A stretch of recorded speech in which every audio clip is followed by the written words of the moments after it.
Hello guys, welcome to today's Topic TV. Dito sa Barangay Bancao, Puerto Princesa City in Palawan, isang tindahan ang muntik ng manakawan ng pera sa kanilang kaha. Buti na lang at nakatayo at lumapit agad ang bantay sa lalaking kawatan. Sa video ay makikita ang lalaki na kunwari ay nagtanong na lamang ng anti-virus daw kuno na dog food, nang biglang mapurnada ang kanyang balak. At para makasibat agad ay sinabi na lang nito na itatanong niya muna sa kanyang kasama kung anong anti-virus ba ang pinabibili sa kanya.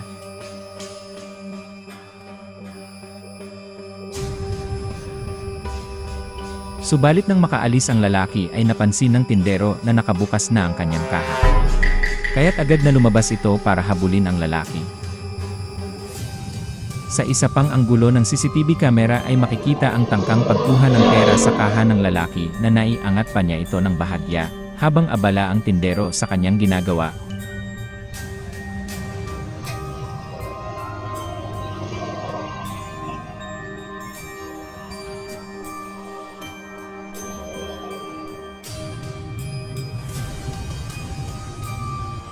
Subalit biglang napurnada ito paglapit ng tindero sa kanya.